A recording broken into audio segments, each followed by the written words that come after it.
Assalamu alaikum. I am Dr. Sangeeta Amir from Department of Pediatrics, Independent Medical College. Today's topic of discussion is Duchenne muscular dystrophy. First of all, we will discuss the case scenario. A 4 years old boy presents with difficulty in walking. He rolls, sit and stand initially in normal age groups. He walked at the age of 12 months. For the last several months, mother has noticed the increased inward curvature of the lower spine and he has a difficulty in walking and going upstairs. His gait has become more waddling in nature. He is clumsy but he is developmentally normal, mentally alert. On examination, there is enlargement of calf muscles. There is a positive Gowers sign. Serum creatinine kinase level is 9,000, which is markedly raised, and diagnosis was confirmed by the muscle biopsy. Now we will discuss in detail. Initially, about a few words about introduction of Duchenne muscular dystrophy. This is an inherited myopathic disorder. The root of inheritance is X-linked. In X-linked cases, most of the affected cases are male. It is caused by a mutation at the level of dystrophin gene. Duchenne muscular dystrophy is associated with typical clinical symptomatology we will discuss in the next slides.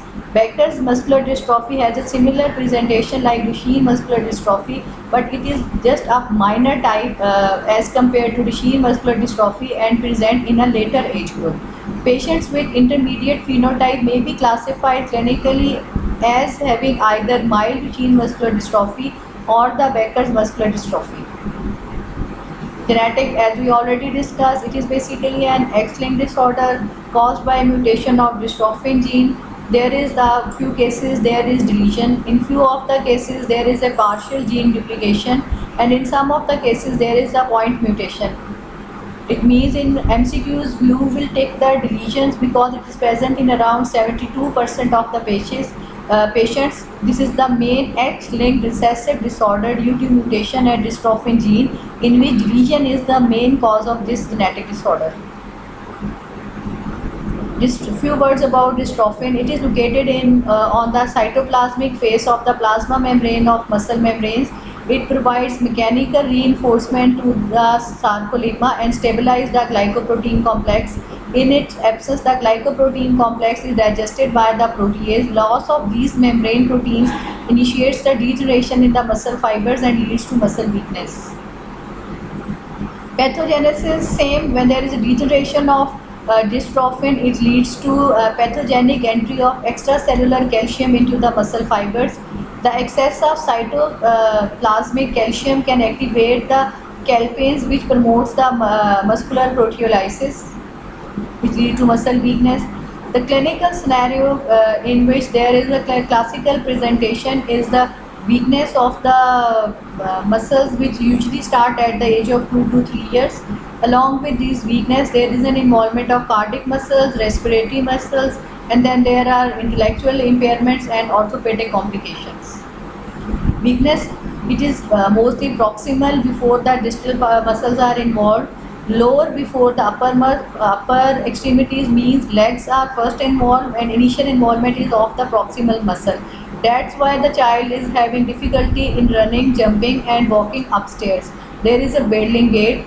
Then there is a lumbar lordosis. There is a pseudo hypertrophy of calf muscles due to fatty infiltration in a dead or weak muscle tissue. Patients are usually wheelchair bound by the age of 12 years. Gowers sign. Patient uses his hands and arms to walk up when his body is from the squatting position due to lack of hip and thigh muscle strength, because we will discuss that in Duchenne muscular dystrophy there is a weakness of the proximal muscle. That's why they have a positive Gowers sign. Cardiac complications that is associated with Duchenne muscular dystrophy is dilated cardiomyopathies, conduction defects, intra-arterial or inter-arterial conduction defects, arrhythmias and supraventricular tachycardias. Incidence is by 12 years, 1/3 of the patient, by 18 years, 1/2 of the patient, older than 18 years. All the patients of Duchenne muscular dystrophy have dilated cardiomyopathy. The majority of patients with Duchenne muscular dystrophy are relatively unsymptomatic unless until the later stages of the disease. Heart failure arrhythmias may develop in the late stage of the disease. Respiratory complications include chronic respiratory insufficiency, which is mainly due to the restrictive lung diseases because they have a lumbar lordosis. Vital capacity increases as predicted until around the age of 10 years. After this time, it starts to decrease at a rate of 8 to 12% per year. When vital capacity reduces less than 1 liter, the risk of death within the next 1 to 2 years is relatively high. Because this chronic respiratory insufficiency, they also have obstructive sleep apnea and hypoventilation in the second decade of life. Intellectual disability in around 30% of patients, they have average IQ of 85. Normal disturbed, one standard deviation below the normal population. Verbal IQ is more impaired than the performance IQ. Intellectual disabilities is not correlated with the severity of the weakness. There is a higher incidence of ADHD, attention deficit hyperactivity disorders. Orthopedic complications, long bone fractures, they have experienced 21% of the cases experience the fractures. Most common mechanism is due to the fall. After half of the fracture occur among patients who are ambulatory. There is osteoporosis, there is progressive scoliosis. Scoliosis is a combination of progressive weakness and impaired pulmonary functions and eventually leads to respiratory failure. Diagnosis, the characteristic diagnosis of dystrophinopathy is suspected. Number one is the typical clinical findings, characteristic age and sex, presence of symptoms that suggestive of myopathic disorder, markedly raised serum creatinine kinase level, myopathic changes on EMG and muscle biopsy, positive family history, that is X-linked recessive inheritance, serum amylase enzymes, markedly raised serum CK level 10 to 20 times the upper limit of normal age, elevated serum levels of ALT, AST and LDH, EMG, short duration, low amplitude, polyphasic motor unit potentials in proximal muscle. It is diagnostic EMG for Duchenne muscular dystrophy. Over time, some of these areas become electrically silent when there is a severe weakness of the muscle and there is no muscle bulk was available. In these cases, it is electrically silent. Muscle biopsy, gold standards for diagnosis, performed when genetic testing is negative or the clinical phenotype is atypical. Molecular genetic, there is a role of PCR, deletion of hot spots detected in 90 to 98% of the cases, multiplex ligation. If MLPA testing is negative, the Duchenne muscular dystrophy gene can be tested for point mutation. Muscle MRI is also have a role in the diagnosis. Management, cardiac disease, cardiac surveillance with ECG and echocardiography is required. Early treatment of dilated cardiomyopathy with the use of ACE inhibitors and beta blockers is important to improve the left ventricular function. Orthopedic problems, it requires the complete therapies involving passive stretching, night splints, surveillance radiographics for scoliosis, maintenance of bone density, role of vitamin D, calcium. Respiratory involvement needs the baseline pulmonary function testing is required.